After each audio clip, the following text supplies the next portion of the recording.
మినవానైతాడు బీద సాదల ధైర్యం వీడు దొంగ దొరల భరతం పడతాడు మన రేవంతన్న పేద ఇంటికి పండుగ తెస్తాడు.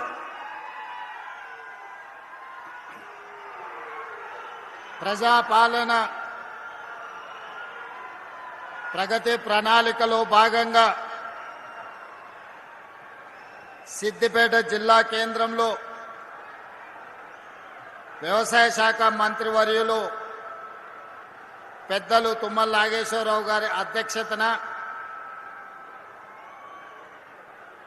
ప్రజాపాలన ప్రగతి ప్రణాళికలో భాగంగా ఆయిల్ ఫామ్ ఫ్యాక్టరీని ప్రారంభించి రైతు భరోసా రైతు ఖాతాలలో దాదాపుగా 3,600 కోట్ల రూపాయలు 70 లక్షల మంది రైతుల ఖాతాలలో వేయడానికి బ్రహ్మాండమైన కార్యక్రమాన్ని ఏర్పాటు చేసి ఈ కార్యక్రమంలో నాతో పాటు జిల్లా ఇన్ఛార్జ్ మంత్రివర్యులు వివేక్ వెంకటస్వామి గారు, ఈ జిల్లా నుంచి ప్రాతినిధ్యం వహిస్తున్న సోదరులు పెద్దలు దామోదర్ రాజనరసింహ గారు, మరొక మంత్రివర్గ సహచరులు పొంగులేటి శ్రీనివాసరెడ్డి గారు, యువ మిత్రులు, సహచర మంత్రివర్గ సభ్యులు, మీ అభిమాన నాయకులు పొన్నం ప్రభాకర్ గారు,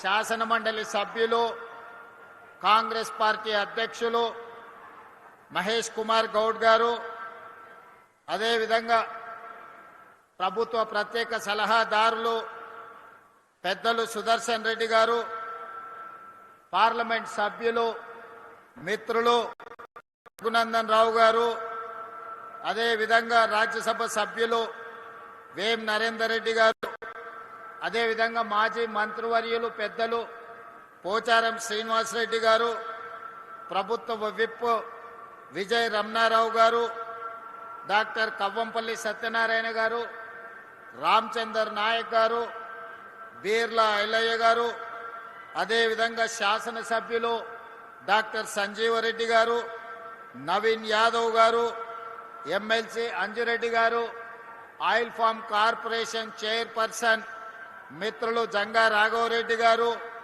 అదేవిధంగా కార్పొరేషన్ చైర్మన్ అన్వేష్ రెడ్డి గారు, మా అక్క సోదరిమణి కార్పొరేషన్ చైర్పర్సన్ నిర్మలా జగ్గారెడ్డి గారు, అదేవిధంగా ఐఏఎస్ అధికారి విద్యా కమిషన్ చైర్పర్సన్ అక్నూరు మురళి గారు, నర్సారెడ్డి గారు, జిల్లా పార్టీ అధ్యక్షులు ఆకాంక్ష రెడ్డి గారు, వేదిక మీద ఉన్న పెద్దలందరూ, ప్రాణ సమానులైన సిద్దిపేట జిల్లా నుంచి వచ్చిన రైతాంగానికి అందరికీ,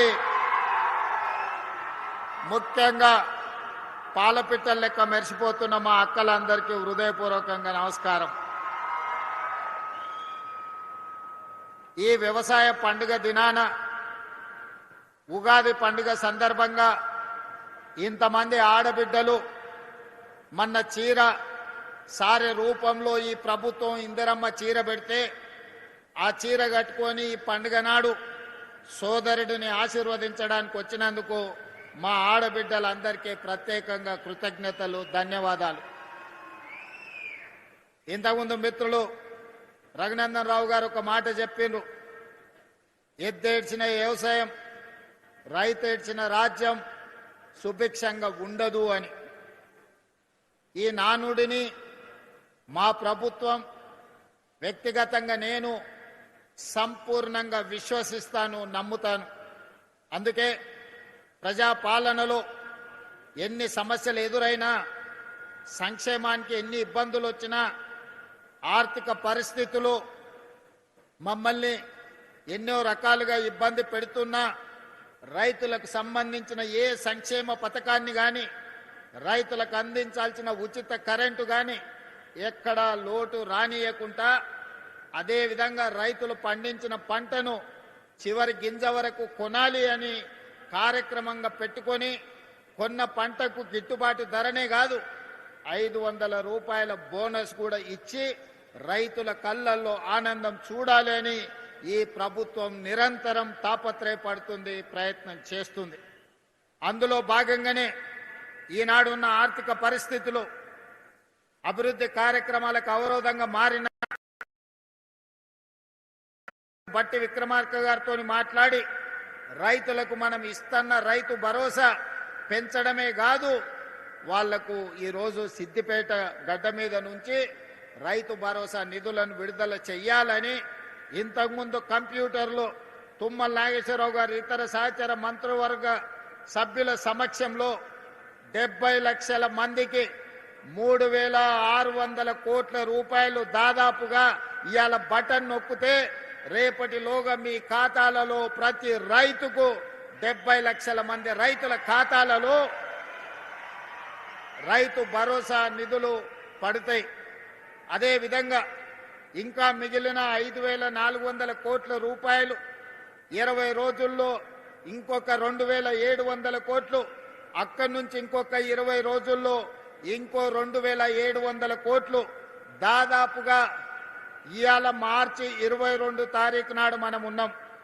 45 రోజుల్లో 9,000 కోట్ల రూపాయల రైతు భరోసా 70 లక్షల రైతుల ఖాతాలలో వేసి రైతుల కళ్ళల్లో ఆనందం చూడాలి. ఈ ప్రగతి ప్రణాళికలో రైతుల సంక్షేమం కోసం పనిచేయాలని మా ప్రభుత్వం దీక్ష భూని ఈనాడు సిద్దిపేట జిల్లాకు వచ్చి ఈ కార్యక్రమాన్ని ప్రారంభించుకున్నాం.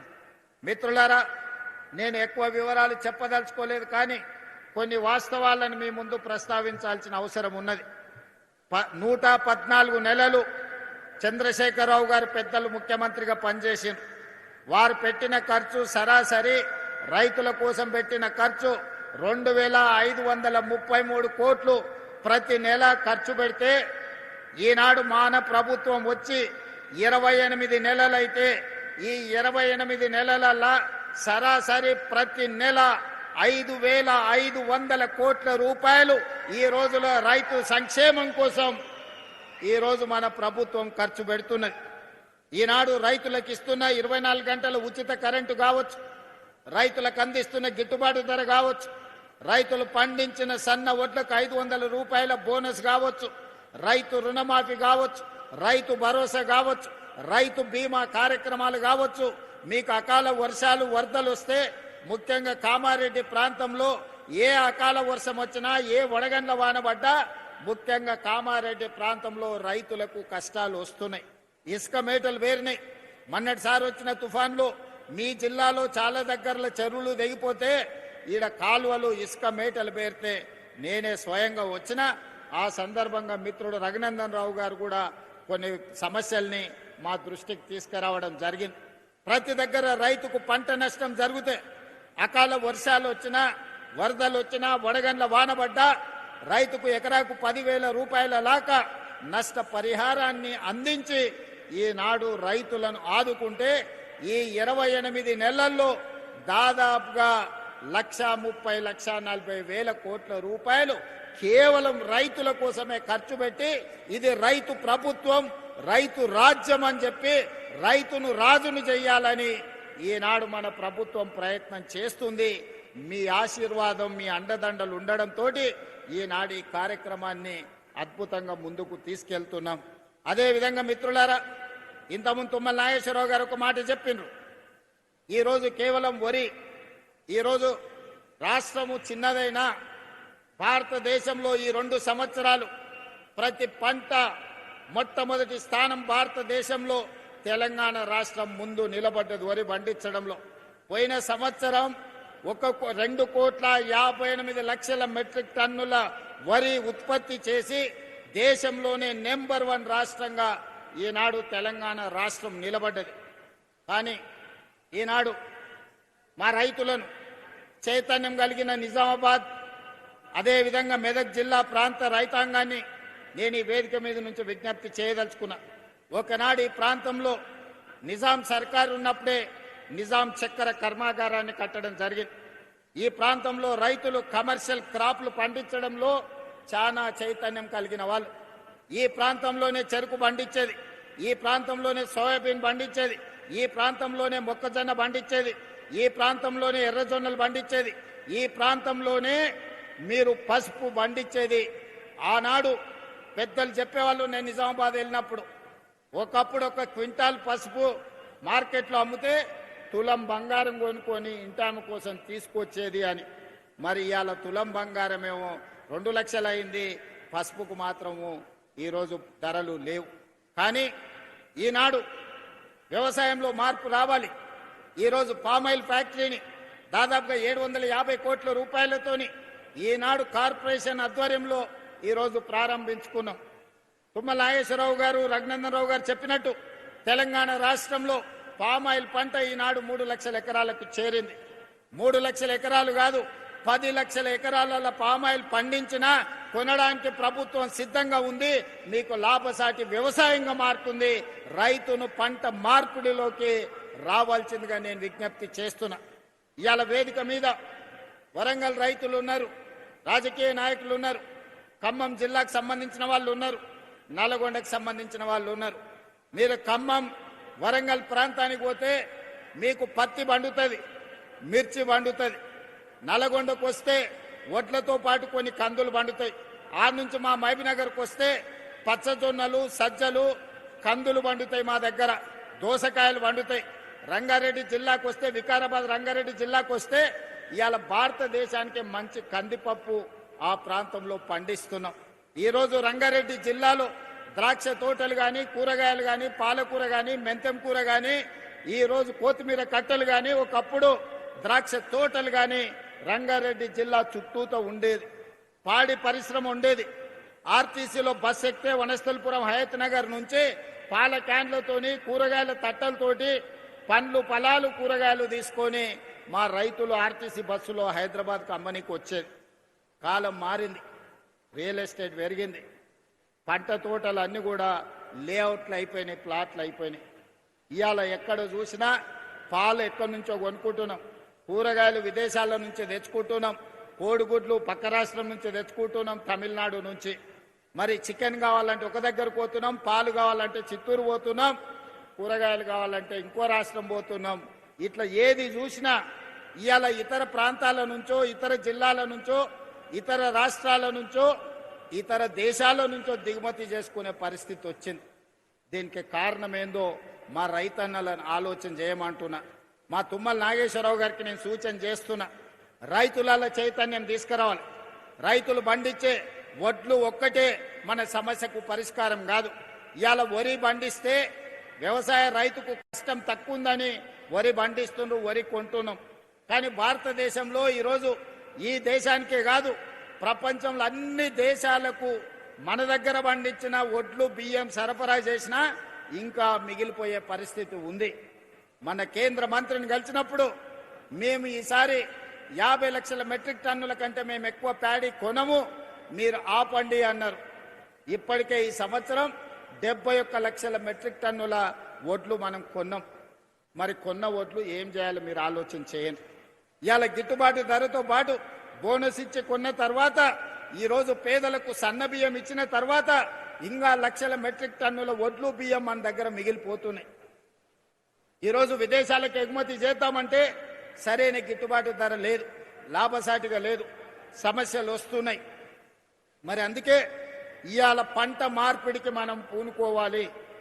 ప్రభుత్వం రైతులను ప్రోత్సహించాలి, మిల్లెట్స్ పండించాలి, కూరగాయలు పండించాలి, పండ్లు పండించాలి. ఈరోజు పాలకూర లాంటి ఆకుకూరలన్నిటిని కూడా మనం పండించాలి.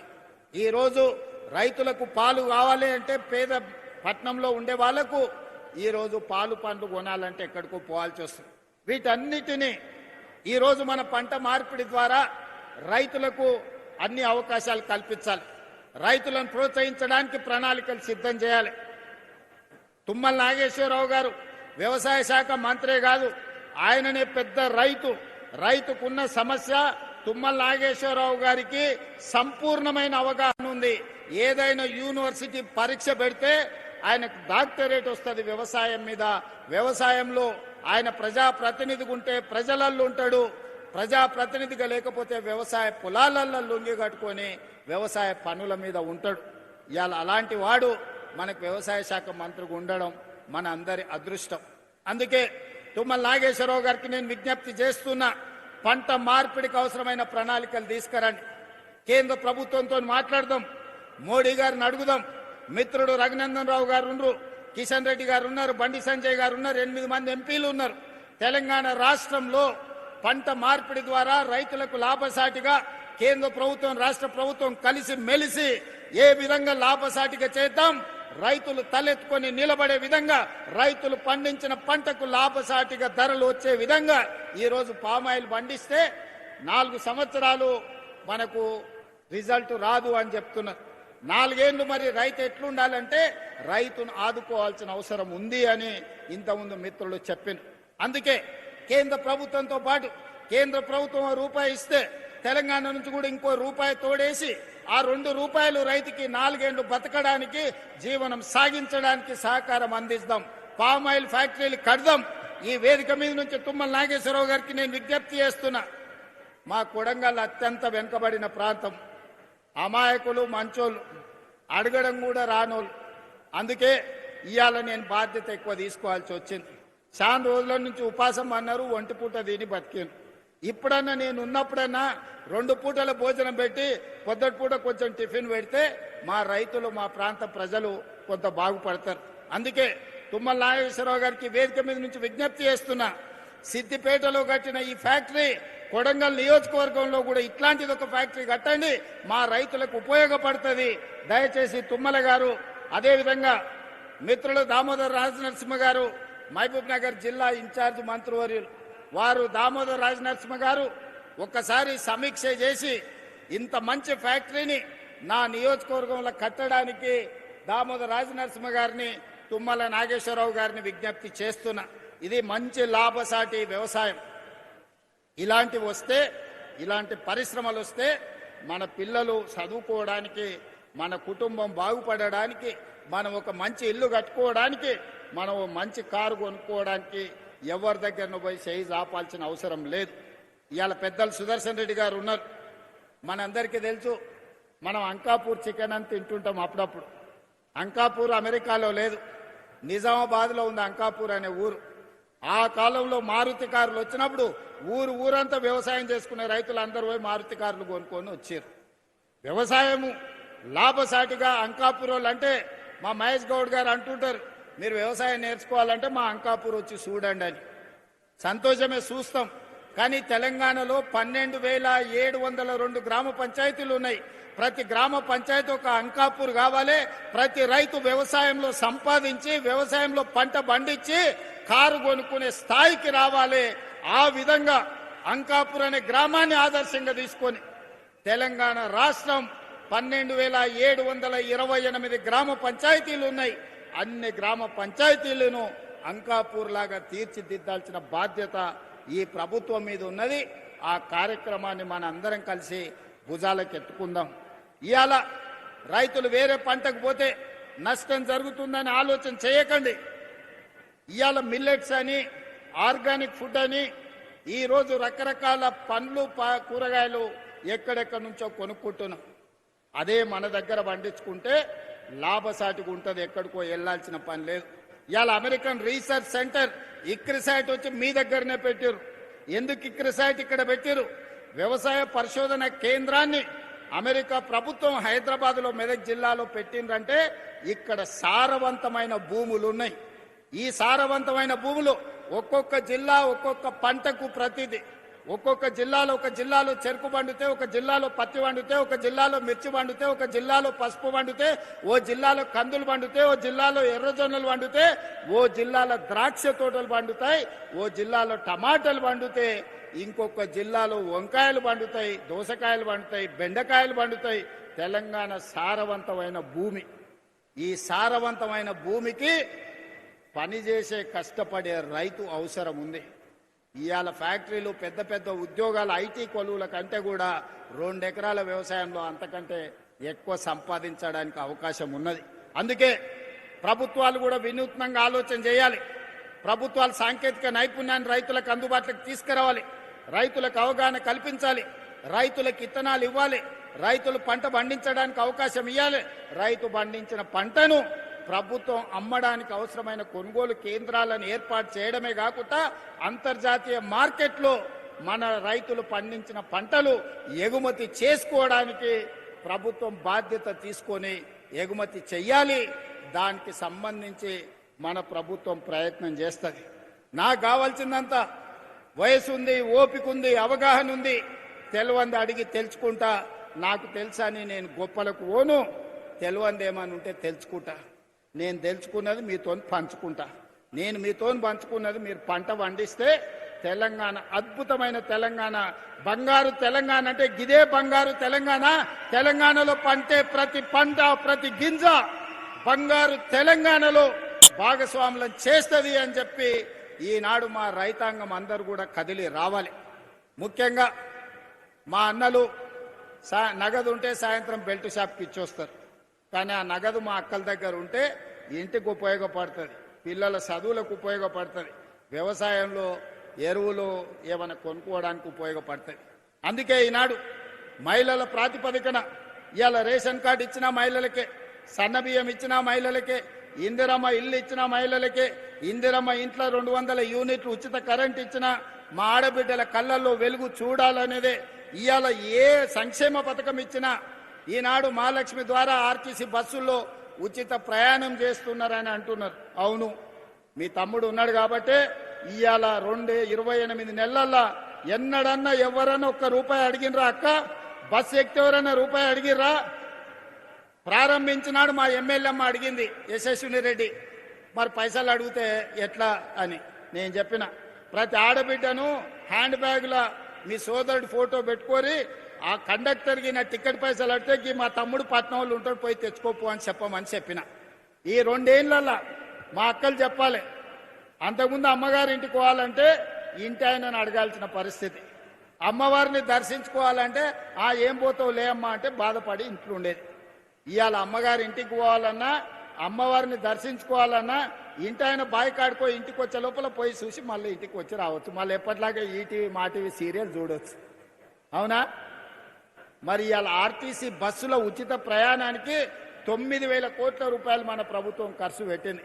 ప్రతి నెల మా ఆడబిడ్డల బస్సు ఉచిత ప్రయాణానికి 350 కోట్ల రూపాయలు నెల నెల టంచన్గా ఆర్టీసీకి ఇచ్చి నష్టాలలో ఉండి ఆత్మహత్యలు చేసుకుంటున్న ఆర్టీసీ కార్మికులను 50,000 కుటుంబాలను ఇవాళ ఈ పథకం ద్వారా మనం ఆదుకోవడం జరిగింది. ఉచిత ప్రయాణమే కాదు, ఈనాడు 1000 బస్సులను కొని 1000 బస్సులకు మహిళా సంఘాలను ఈరోజు యజమానులను చేసి ఆర్టీసీకే కిరాయికి పెడితే మా పొన్నం ప్రభాకర్ గారు నెల నెల మా ఆడబిడ్డలకు ఈరోజు ఆర్టీసీ బస్సు యజమానులను చేస్తే బరాబర్ కిరాయి పైసలు కట్టే పరిస్థితి వచ్చింది. ఇవాళ పెద్ద పెద్ద కంపెనీలు కాదు, ఈరోజు మా ఆడబిడ్డలే 1000 బస్సులకు యజమానులు అయ్యారు. ఉచిత ప్రయాణమే కాదు, బస్సులకు మా ఆడబిడ్డలు యజమానులు అయ్యారు. ఇవాళ మా ఆడబిడ్డల్ని పెట్రోల్ బంకులు పెట్టించిన స్వయం సహాయక సంఘాలకు ఈరోజు మా నారాయణపేటలో అదేవిధంగా ఇతర ప్రాంతాలలో ఇవాళ ఆడబిడ్డలకు పెట్రోల్ బంకులు ఇచ్చినాం, మీరు స్వయంగా నడుపుకోండి అని చెప్పినాం. ఇవాళ 67 లక్షల మంది ఆడబిడ్డలు స్వయం సహాయక సంఘాలలో సభ్యులుగా ఉన్నారు. అందుకే నేను ఒక మాట చెప్పిన, మా అధికారులకు ఆదేశాలు ఇచ్చిన 2034 సంవత్సరం లోపల 1 కోటి మంది సభ్యులను చెయ్యాలి. 1 కోటి మందిని కోటీశ్వరులను చేసే వరకు విశ్రమించేదే లేదు. ఆడబిడ్డల కోసం ఈ ప్రభుత్వం పని చేస్తుందని చెప్పినాం. మా అక్కలందరికీ నేను సూచన చేస్తున్నా, ఇవాళ మీరు 67 లక్షల మంది సభ్యులు ఉన్నారు.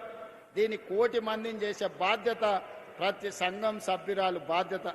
ముఖ్యంగా పట్టణాలలో తక్కువ చేరింది, పల్లెటూర్లలో 90% చేరింది, కానీ పట్నంలో తగ్గిరు. పట్నంలో కూడా సంఘం సభ్యులను పెంచండి. ఇప్పటి వరకు 28 నెలల 57,000 కోట్ల రూపాయల బ్యాంకు లింకేజ్ ఇచ్చి 0 వడ్డీ మీద 1,350 కోట్ల రూపాయలు ఇవాళ బ్యాంకులకు మన ప్రభుత్వం కట్టింది. ఇవాళ మీరు ధైర్యంగా బ్యాంకుల లింకేజ్ తీసుకోండి, వ్యాపారాలు చేయండి, ఆర్థికంగా ఎదగండి. మీకు అండగా ఈ ప్రభుత్వం నిలబడుతుంది. ఒకనాడు సోలార్ విద్యుత్ అంటే తుమ్మల నాగేశ్వరరావు గారు, ఒకప్పుడు సోలార్ విద్యుత్ అంటే అదానీ అంబానీలే ఉండేది. కానీ ఇవాళ సోలార్ విద్యుత్ అంటే 1000 మెగావాట్లకి యజమానులు మా ఆడబిడ్డలైనరు. ఇవాళ అదానీ అంబానీతోని మా ఆడబిడ్డలు సోలార్ విద్యుత్ ఉత్పత్తి చేస్తే రాష్ట్ర ప్రభుత్వం కొనుగోలు చేస్తుంది. ఇవాళ మా ఆడబిడ్డలకు తెలియని వ్యాపారం లేదు, వ్యాపారంలో మెలకువలు లేవు. అందుకే హైటెక్ సిటీ పక్కన మైక్రోసాఫ్ట్, ఇన్ఫోసిస్ లాంటి ఐటీ కంపెనీలు ఉన్నాయన్నారు. మరి శిల్పారామం పక్కన 3.5 ఎకరాలు 1000 కోట్ల భూమి 106 స్టాల్స్ మా ఆడబిడ్డలకిచ్చి వాళ్ళు తయారు చేసే వస్తువులన్నిటినీ ప్రపంచానికి అమ్మే విధంగా, ప్రదర్శించే విధంగా ఇవాళ ఇందిరా మహిళా శక్తి సెంటర్ని హైటెక్ సిటీ పక్కన ఆడబిడ్డలకు ఇచ్చినాం. ఇవాళ వాళ్ళు తయారు చేసే వస్తువులను అమెజాన్ ఆన్లైన్లో కొనుక్కోవడానికి ఈరోజు పెట్టించినాం. మా ఆడబిడ్డలు తయారు చేసే ఉత్పత్తి వస్తువులు ఈరోజు ప్రపంచానికే ఈరోజు మార్గదర్శకంగా తయారైనాయి. అందుకే మా ఆడబిడ్డలందరినీ నేను కోరుకునేది ఒక్కటే, మీరు ఆర్థికంగా నిలబడాలి. స్వయం శక్తితోని ఉన్నప్పుడే, మీ కాళ్ళ మీద మీరు నిలబడ్డప్పుడే మీ కుటుంబంలో గౌరవం ఉంటుంది. భర్త అయినా కొడుకైనా ఆడబిడ్డ చేతిలో నగదు ఉన్నప్పుడు ఇచ్చే మర్యాద వేరు. ఆడబిడ్డ చేతిలో నగదు లేకపోతే పండుగ పూట చీర కొనుక్కోవాలన్నా కొడుకునో మొగుడునో అడగాల్సి వస్తే ఆత్మగౌరవం ఉండదు. అందుకే ఇవాళ మీ సోదరుడిగా, తెలంగాణ రాష్ట్ర ముఖ్యమంత్రిగా అహర్నిశలు మీకోసం కష్టపడతా, మీకోసం పనిచేస్తా, మీకోసం నిలబడతా, మీ సోదరుడిగా నిలబడతా. మీరు నిలబడండి, మీరు ఎదగండి. మీరు ఎదుగుతే ఈ రాష్ట్రం 2034కు $1 ట్రిలియన్ ఎకానమీకి ఎదుగుతుంది. దేశ ఆర్థిక వ్యవస్థలో ఆడబిడ్డకు అర్ధ భాగస్వామ్యం వచ్చినప్పుడే ఈ దేశం యొక్క ఆర్థిక వ్యవస్థ బలపడుతుంది. అవసరమైతే ఎవరితోనైనా కొట్లాడతా, ఎక్కడి నుంచైనా నిధులు తెస్తా. అందుకే అక్కలారా, ఈనాడు మిమ్మల్ని సహకరించడమే కాకుండా మీ పిల్లల చదువులు ఈరోజు పొద్దుటిపూట బడికి పంపాలంటే వ్యవసాయ పనుల మీద పొద్దున్నే పోయేది ఉంటుంది. పిల్లలకు నాష్ట పెడతాం, ఓసారి పెట్టాం.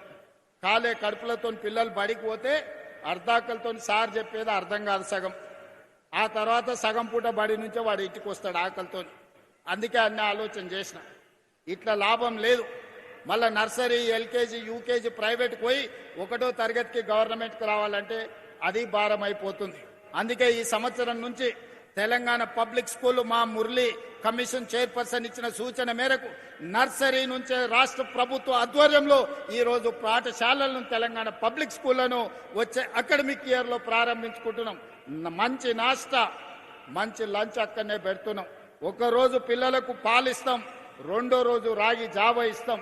వారం రోజుల్లో ఆదివారం సెలవు అయితే ఆ రోజుల్లో 3 రోజులు ప్రతిరోజు పాలిస్తాం పిల్లలకు. 2వ రోజు రాగి జావ ఇస్తాం. మంచి నాష్ట పెడతాం, మంచి భోజనం పెడతాం. ప్రభుత్వ పాఠశాలల్లో అన్ని వసతులు ఏర్పాటు చేస్తాం. అందుకే ప్రైవేట్ స్కూళ్ళకు పోవాలనే మోజుకు పోకండి. మీరు సంపాదించినంత ఫీజుల రూపంలో నష్టం కాకండి. ప్రభుత్వ పాఠశాలలు ప్రైవేట్ కంటే మంచిగా చేపిస్తాం. ఇవాళ ప్రైవేట్ స్కూళ్ళల్లో చదువుకున్న వాళ్ళ కంటే గవర్నమెంట్ స్కూళ్ళల్లో టీచర్లు అత్యధికంగా చదువుకున్న వాళ్ళు ఉన్నారు. ఇవాళ మన పిల్లల్ని బడికి తోలితే బ్రహ్మాండమైన చదువు చెప్పడానికి టీచర్లు సిద్ధంగా ఉన్నారు. 1,00,000కు పైగా టీచర్లు ఉన్నారు. 18,000 పైన స్కూళ్ళు ఉన్నాయి. వీటన్నిటిని ప్రక్షాళన చేసే బాధ్యత నేను తీసుకుంటా. అందుకే విద్యాశాఖ ఈరోజు నా దగ్గర పెట్టుకున్నా, వైద్య శాఖ దామన్న దగ్గర పెట్టిన, సాంకేతిక శిక్షణ శాఖ వివేక్ గారి దగ్గర ఉన్నది. ఈరోజు ఇంజనీరింగ్ డాక్టర్ చదువుకుంటే నౌకరు వస్తుందో రాదో నాకు తెలియదు. కానీ ఏటీసీలో శిక్షణ పొందితే, పాలిటెక్నిక్ చదువుకుంటే, ఐటీఐ చదువుకుంటే నౌకరిప్పించే బాధ్యత నాది. ఈరోజు సాంకేతిక నైపుణ్యం నేర్చుకోండి. ఇవాళ మీరు చూడండి, ఇంజనీరింగ్ చదువుకున్న పిల్లగాడు ఇంటికి వస్తుండు. మంచి డ్రైవరో, ప్లంబరో, ఎలక్ట్రీషియనో, ఏసీఓ, లేకపోతే ఇంటీరియర్ డెకరేటర్సో మంచి పని నేర్చుకున్నానికి అంతెందుకు మా అక్కలు బ్యూటీ పార్లర్లో కూడా ఈరోజు పని నేర్చుకుంటే బ్రహ్మాండంగా నెలకు 40-50 వేలు సంపాదించుకుంటారు. ఇవాళ ఒకప్పుడు కటింగ్ చేయాలి, మంగళ షాప్లో చేయాలంటే నామోసిగా ఫీల్ అయ్యేది. మంగళంలో వృత్తి మనం చేస్తామని. ఇవాళ జూబ్లీహిల్స్, బంజారాలో చూస్తే పెద్ద పెద్ద రెడ్లు, పెద్ద పెద్ద కమ్మోళ్ళు, తుమ్మల నాగేశ్వరరావు గారి చుట్టాలు, మా చుట్టాలు అందరూ కూడా బ్యూటీ పార్లర్లు పెట్టుకొని పెద్ద పెద్ద మంగళ షాపులు నడుపుతున్నారు. కాలం మారింది. కాలం మారింది కాబట్టి పని నేర్చుకోవాలి. ఒకప్పుడు చెప్పులు కుట్టడం నామోసి, ఈరోజు లెదర్ టెక్నాలజీలో ఫ్యాషన్ డిజైన్స్ వచ్చినాయి. ఒకప్పుడు ఊర్లలో టైలరింగ్ చేయాలంటే ఎవరు టైలర్ చేస్తాడా అనేటోళ్ళు, బతకలేనోడు టైలరింగ్ చేస్తాడని. ఇవాళ ఫ్యాషన్ డిజైన్స్ అని పెళ్లి అయితే మన అదేంది లగ్గపత్రిక రాసుకొని పోతే వాడు 10 లక్షలు తీసుకుంటుంది ఒక డ్రెస్సుకు. ఎందుకు వస్తున్నాయి? పని నేర్చుకుంటూ వస్తున్నాయి. శిక్షణ కావాలి, దానికి చదువు అక్కర్లేదు. దానికి చదువు తక్కువ ఉన్నా పని నేర్చుకునే తెలివి ఉంటే ఈరోజు ఈ పనులల్లా నెల తిరుగుతే ₹1,00,000 సంపాదించుకునే అవకాశం వచ్చింది. అందుకే ఏటీసీలో చదువుకునే పిల్లలకు మా వివేకన్న సూచన మేరకు ప్రతి నెల ₹2,000 స్కాలర్షిప్ ఇస్తాం. ఇంటి నుంచి బియ్యం తెచ్చుకొని తాలూకా హెడ్ క్వార్టర్లో ఏటీసీలో చేరితే 2 ఏళ్లలో ₹1,00,000 సంపాదించుకునే ఉద్యోగం వస్తుంది. అందుకే మా పిల్లలకి ఈరోజు నేను సూచన చేస్తున్న యువకులకు కాళ్ళ మీద నిలదొక్కోండి, మీ తెలివితేటల్ని ప్రదర్శించండి. ఇవాళ రేపు పాడేటోళ్ళకి ఎన్ని అవకాశాలు వచ్చినా యూట్యూబ్లో ఎన్ని పైసలు సంపాదించుకుంటారు. ఈరోజు టాలెంట్ ఉంటే ప్రపంచం మీ ముందు తల వంచి నిలబడుతుంది. ఒకప్పుడు లేదు. ఒకప్పుడు ఇంటర్ చదువుకోవాలి, డిగ్రీ చదువుకోవాలి, పీజీ చదువుకోవాలి, పిహెచ్డి చేయాలి, అప్పుడు వచ్చి చిన్న నౌకరు చేయాలి. ఇవాళ రేపు 12 తర్వాత మాట్లాడడానికే నేర్చుకొని 3 భాషలు వస్తే నువ్వు పని నేర్చుకున్నావు అంటే ఎవరైనా నీ దగ్గరికి ఏడున్నా ఎత్తుకుంటా మన దగ్గరకు వచ్చే పరిస్థితి ఉంది. అందుకే సాంకేతిక నైపుణ్యం ఉన్న విద్య వైపు మనం మరలాలి. వ్యవసాయంలో మెలకువలు నేర్చుకోవాలి. వ్యవసాయంలో మంచి పంటలు, లాభదాయకంగా వచ్చే పంటల్ని ఈరోజు మనం పండించాలి. ఇవే మన జీవితాలను మారుస్తుంది. ఇవే మన జీవితాలలో మార్పు తీసుకొస్తాయి.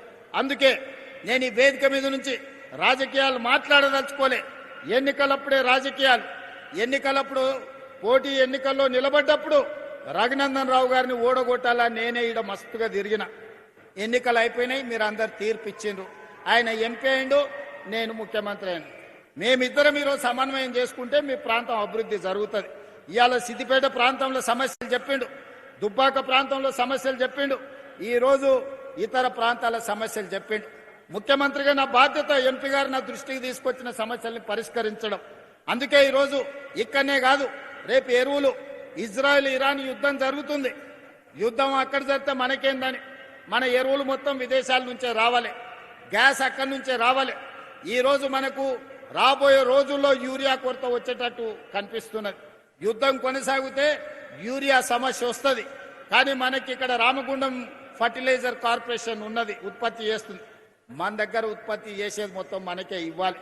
దీనికి సంబంధించి తుమ్మల నాగేశ్వరరావు గారికి నేను సూచన చేస్తున్నా, ఒక డెలిగేషన్ తీసుకొని మన ఎంపీలతో పాటు బీజేపీ ఎంపీలను కిషన్ రెడ్డి గారిని కూడా సహకారం తీసుకొని కేంద్ర మంత్రి దగ్గరకు వచ్చి రేపు యుద్ధం ద్వారా మన ప్రాంతంలో ముఖ్యంగా ఎరువుల కొరత, యూరియా కొరతను ఎదుర్కోవడానికి అత్యధికంగా మన రాష్ట్రానికి తెచ్చుకోవడానికి మిత్రులు రఘునందన్ రావు గారిని, కిషన్ రెడ్డి గారి సహకారంతో నరేంద్ర మోడీ గారితో మాట్లాడి ఈరోజు తెలంగాణ రాష్ట్రానికి అత్యధికంగా యూరియా తెచ్చుకునే ప్రయత్నం చేద్దాం.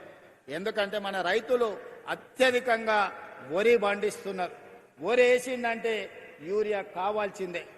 ఈరోజు నానో యూరియా వచ్చింది, శ్రీనివాసరెడ్డి గారు చెప్తున్నారు. దానికి కూడా మనం కొంత మారాలి. రాబోయే సమస్యను ముందుగానే ఊహించి రేపు ఖరీఫ్ పంటల్లో యూరియా సమస్య రాకుండా మనం చర్యలు తీసుకోవాలి. ఇవన్నీ చేయాలంటే రాజకీయ సమన్వయం ఉండాలి. ఎన్నికలు వచ్చినప్పుడు కొట్లాడుకుందాం, ఎన్నికలు వచ్చినప్పుడు పోటీ పడదాం, ఎన్నికలు వచ్చినప్పుడు ఎట్లా గెలవాలనో చూద్దాం. ఎన్నికలు అయిపోయిన తర్వాత అభివృద్ధి కోసమే అంకితం అవుదాం. అభివృద్ధికి సంబంధించిన కార్యక్రమాలను కలిసి కట్టుగా సాధించుకుందాం. దీని ఎవరికి లొంగినట్టో, ఎవరో వంగినట్టో కాదు. మోడీ గారు వస్తే నేనెంత, నేను వస్తే రఘునందన్ రావు గారు వస్తారు. ఇది ఒక మంచి రాజకీయ సాంప్రదాయం. ఈ సాంప్రదాయాన్ని కొనసాగించాలి. ఇవాళ ఈ ప్రాంతంలో ఉన్న ఎమ్మెల్యేలు వచ్చినా మాకు ఎలాంటి అభ్యంతరం లేదు.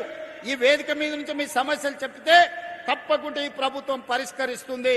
ఇవాళ గజ్వేల్లో మనం తెలంగాణ పబ్లిక్ స్కూల్ ఇచ్చినాం. ఈ ప్రాంతంలో young India integrated residential schools ఇచ్చినాం.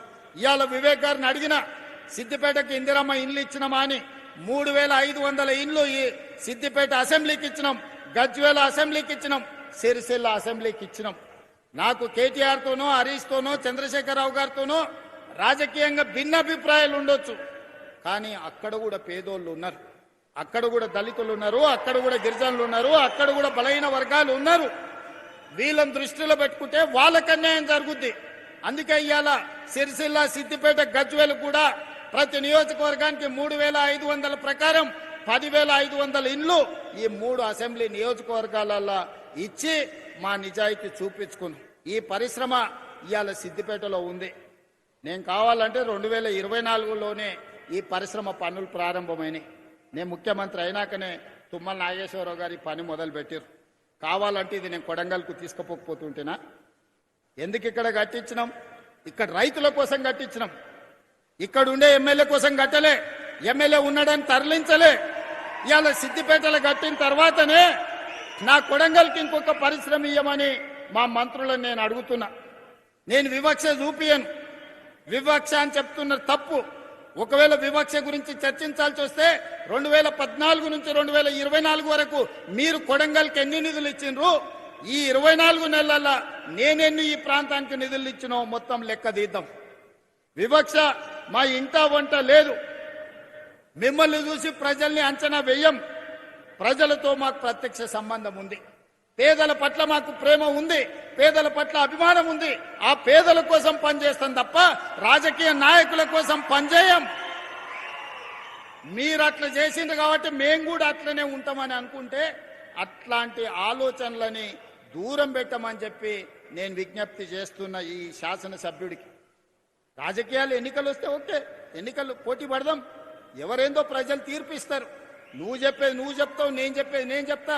చివరికి ప్రజలు తీర్పిస్తారు. 2014, 2018 కూడా మేము పోటీ పడ్డాం. ఆనాడు మీకు ఇచ్చిన అధికారం. 2023లో మీరు మేము పోటీ పడ్డాం, కానీ అధికారం మాకిచ్చిండ్రు. 2029లో మళ్ళీ మాకే ఇస్తారు. కాకపోతే ఆ సిద్దిపేట నుంచి ఎమ్మెల్యేని గెలిపించండి. సిద్దిపేట నుంచి గెలిచిన ఎమ్మెల్యేను మా పెద్దలు దామోదర్ రాజనరసింహ గారు, మా వివేక్ వెంకటస్వామి గారు మంత్రిని చేయించే బాధ్యత వాళ్ళిద్దరు తీసుకుంటారు. 2029 ఎన్నికలలో సిద్దిపేటలో గెలిచే ఎమ్మెల్యేను వాళ్ళిద్దరు మంత్రిని చేసే బాధ్యత తీసుకుంటారు. ఈ వేదిక మీద నుంచి నేను మీకు మాట ఇస్తున్నా. ఈ ప్రాంతంలో 1984 నుంచి 2029 వరకు ఒకే కుటుంబం ప్రజలలో ఉన్నారు. ఇతరులకు ఒక అవకాశం ఇవ్వండి అని నేను అడుగుతున్నా. చూడండి, మార్పు చేసి చూడండి, మంచి జరుగుద్దో లేదో చూడండి. అందుకే ఈ ప్రాంత ప్రజలు చైతన్యవంతులు. ఈ ప్రాంత ప్రజలు విచక్షణతో ఆలోచన చేయండి. ఈ ప్రాంతాన్ని అభివృద్ధి చేసే బాధ్యత మా ప్రభుత్వం తీసుకుంటుంది. మల్లన్న సాగర్ సమస్య ఉండొచ్చు, ఇతర సాగునీటి ప్రాజెక్టులప్పుడు ఏటిగడ్డ కిష్టాపూర్లో 48 గంటలు నేను దీక్ష కూర్చున్న మల్లన్న సాగర్ అప్పుడు. ఆనాడు దామోదర్ రాజనరసింహ గారు, రఘునందన్ రావు గారు అందరు ఈ ప్రాంత రైతుల కోసం వచ్చి నిలబడ్డారు. ఇళ్ల కరెంటు తీసి ఊర్లకు నీళ్లు వదిలి రాత్రిపూట కొడితే ఆన్నే చితిబేర్చుకొని చనిపోయిన రైతులు ఈ ప్రాంతంలో ఉన్నారు. మేము ఎన్నడట్లా చేయలేదే. రైతులను ఒప్పించి, రైతులను మెప్పించి, నష్టపరిహారం పెంచి మొన్న నారాయణపేట కొడంగల్ ప్రాజెక్టు కడితే ప్రజలు అడిగితే 14 లక్షలు మేము ఇస్తామంటే కాదంటే 20 లక్షలు పెంచి 98.5% రైతులు లైన్లో నిలబడి ప్రభుత్వానికి భూమి ఇచ్చినాకనే నారాయణపేట కొడంగల్ ఎత్తిపోతల పథకాన్ని పనులను నేను ప్రారంభించిన. నా ప్రాంతంలో ప్రాజెక్టు కడితే రైతుకు కష్టం రావద్దు, రైతుకు నష్టం జరగొద్దు అని 98.5% రైతులను ఒప్పించి ఈ రోజు మక్తల్ నారాయణపేట కొడంగల్ ఎత్తిపోతల పథకాన్ని ఈ రోజు పనులు ప్రారంభించిన. మరి అదే ఏటిగడ్డ కిష్టాపూర్ కానీ, రంగనాయక సాగర్ కానీ, లేకపోతే కొండ పోచమ్మ కట్టినప్పుడు రైతుల పట్ల మీరు వ్యవహరించిన తీరు ప్రజలు చూడలేదనుకుంటున్నారా? ఈరోజు మూసీలో పేదల మీద మీ ముసలి కన్నీరును ప్రజలు అర్థం చేసుకుంటలేరని మీరు అనుకుంటున్నారా? రాజకీయాల కోసం మాట్లాడాలి, ప్రజల మేలు కోసం మాట్లాడాలి, కానీ ఏమీ జరగొద్దు, అడ్డుకోవాలి, వీళ్ళు ఏమి చెయ్యొద్దు, వీళ్ళనేమి చెయ్యనియొద్దు అంటే ఇది ప్రజల పట్ల పగతో వ్యవహరించినట్టే. ప్రతిపక్షం బాధ్యత అది కాదు. ప్రతిపక్షం బాధ్యత ప్రభుత్వానికి సూచన చేయాలి, ప్రభుత్వంతో ప్రశ్నించాలి, అవసరమైతే ప్రభుత్వంతో కొట్లాడి పేదలకు ఏ విధంగా మేలు చేయాలనో ప్రయత్నం చేయాలి తప్ప మేము అడ్డుకుంటాం, మేము అడ్డం బండుకుంటాం, నేను నిన్ను ముందుకే పోనీ అని అంటే ఎట్లా? మీరు ఒక్కసారి చెప్పండి. పోనీ అని అంటే మీ సోదరుడు ఊరుకుంటాడా? మీకు తెలియదా? అడ్డం బండుకుంటే ఆగుతామా? ఈడు ఉన్నోళ్ళని అడుగుతున్నా. ఒకవేళ అడ్డం పడుకుంటే ఆగుతామా? 20 నాడు అడ్డం పండుకున్నారు కదా, అడ్డం పండుకుంటే దాటుకొని రాలేదా? ఇవాళ ముఖ్యమంత్రి సిద్దిపేటకు రాలేదా? వస్తాం కదా. మీరు అండగుంటేదో పెద్ద సమస్యనా? ఇవాళ కూడా నేను చెప్తున్నా, మళ్ళా 29లో వస్తాం, సిద్దిపేటలో సమావేశం పెడతాం. సిద్దిపేట నుంచి గెలిచిన మంత్రిని చేసి ఈ ప్రాంత అభివృద్ధికి అవసరమైన నిధులు ఇస్తాం. ఆ నిధులలో మా వాట మేం తెచ్చుకుంటాం. మోడీ గారిని అడిగేది ఉంటాం, మోడీ గారిని అడుగుతాం. అదృష్టం బాగుండి రఘునందన్ రావు గారు పెద్ద పొజిషన్లు ఉంటే ఆయన సహకారం కూడా తీసుకుంటాం. ఎన్నికలు వచ్చినప్పుడు చేసే పని ఎన్నికలప్పుడు చేస్తాం. ఓడగొట్టాల్సిన పని ఓడగొట్టేటందుకు చేస్తాం. ఒకవేళ మీరు అభిమానించి గెలిపిస్తే, పెద్ద కుర్చీ వస్తే మన రాష్ట్రానికి నిధులు తెస్తాం. నాకెందుకే సిగ్గు బేసిజము? నేను రైతు పిల్లగాని ఊరు నుంచి వచ్చిన, కష్టపడి వచ్చిన, వ్యవసాయం అంటే తెలుసు. ఏ చెట్టుకి ఏ పురుగు పడుతుంది, ఏ పురుగు పడితే ఏ మందు కొట్టాలనో తెలిసినోని. తెలియకుండానే ఇంత దూరం వచ్చినా. ఏ చెట్టుకి ఏ పురుగు పట్టినా పురుగును వదిలిచ్చే తెలివితేటలు మీరిచ్చిండ్రు, దేవుడు ఆశీర్వదించిండ్రు. ఏ దానికి కూడా ఎవరు వెనక ముందు ఆలోచన చెయ్యకండి. ఈ ప్రాంతాన్ని అభివృద్ధి చేసుకుందాం. మా అధికారులకు సూచన చేస్తున్నా, సిద్దిపేటను ఏ మాత్రం వివక్ష వహించకండి, చూడకండి. సిద్దిపేట ప్రాంతానికి అభివృద్ధి నిధులు ఇవ్వండి. మిగతా నియోజకవర్గాలను ఏ విధంగా చూసుకుంటున్నామో సిద్దిపేట పట్ల ఎలాంటి వివక్ష చూపించాల్సిన అవసరం లేదు. ఇది తెలంగాణలో ఉన్న శాసనసభ నియోజకవర్గం. 119 శాసనసభ నియోజకవర్గాలను సమాన దృష్టితో చూస్తాం. మాలాకటి వెనుకబడ్డోళ్ళము, ఆకలైనోళ్ళము, ఒంటిపూట తిన్నోళ్ళము, ఓ బుక్క ఎక్కువ తింటే మీరు కూడా అయ్యే ఇన్ని రోజులు ఉపాసం పడినంటే ఇప్పుడు ఓ బుక్క తింటుండని మీరు కూడా జర చూసి చూడనట్టు ఉండరు. ఎందుకంటే మేము జొన్న రొట్టెలు కందిపప్పు తిని బతికినోళ్ళం. ఇప్పుడే జర తెల్లబువ్వ తిని చికెన్ మటన్ తినే కాడికి వచ్చిన జర ఆకలి ఉంటుంది. కొడంగల్కు నిధులు ఇస్తున్నా అంటే మరి నేను ముఖ్యమంత్రి అయినా అడగరా? ఊరికి పోతే అడగరా? ఏం తెస్తావు అన్నా, నిన్ను ముఖ్యమంత్రిని చేస్తే మరి ఏమన్నా తెచ్చినావంటే నేను ఏమన్నా చెప్పాలి కదా. పిల్లగాడు దుబాయ్ పోతాడు పని చేయనికి, అమ్మనాయనం చూడడానికి వస్తే ఏమన్నా బట్టలు, అన్నదమ్ములకు బట్టలు అద్దాలు తెచ్చిండని చూడరా? చూడరా మీరు అందరూ? గట్లనే మరి పిల్లగాడు ఉపయోగపడి బయటకు పోయి ఎదిగిండు అని అంటే ఆడ నుంచి ఏదన్నా ఆశిస్తారు. ఏమన్నా చేసినా కానీ మీకు అన్యాయం చెయ్యను. మనందరం కలిసి బాగా పనిచేసుకుందాం. మీరందరూ అండగా నిలబడండి. ఈరోజు రైతు భరోసాలో భాగంగా దాదాపుగా 3,600 కోట్ల రూపాయలు మీ ఖాతాలో వేసినాం. మిగతా పైసలు కూడా 45 రోజుల్లో మీ ఖాతాలో పడతాయి. పోయినసారి మన దగ్గర నగదు ఉండే 9 రోజుల్లోనే 9,000 కోట్ల రూపాయలు రైతు భరోసా నిధులను మీ ఆయల్లో మీ ఖాతాలో వేసినాం. మీ అకౌంట్లో ఒక్కసారి చూసుకోండి. మొదలు పెట్టి చివరికి 9 రోజుల్లో 9,000 కోట్ల రూపాయలు ఆయల్లో వేసినాం. ఆయల్లో ఉన్నాయి కాబట్టి మీకే వడ్డిచ్చినాం. ఇవాళ కొంచెం వెనుక ముందుంది కాబట్టి 45 రోజుల్లో 9,000 కోట్ల రూపాయలు రైతుల ఖాతాలో వేసి రైతును రాజును చేసే బాధ్యత నాది, మా ప్రభుత్వాన్ని. మీరు ఆశీర్వదించండి, అండగా నిలబడండి. అభివృద్ధి పదం వైపు తెలంగాణ రాష్ట్రాన్ని నడిపించుకుందామని తెలియజేస్తూ మీ అందరి దగ్గర సెలవు తీసుకుంటున్నా. ధన్యవాదాలు మిత్రులారా. రేవంత్ రెడ్డి గారి నాయకత్వం, రేవంత్ రెడ్డి గారి నాయకత్వం, రేవంత్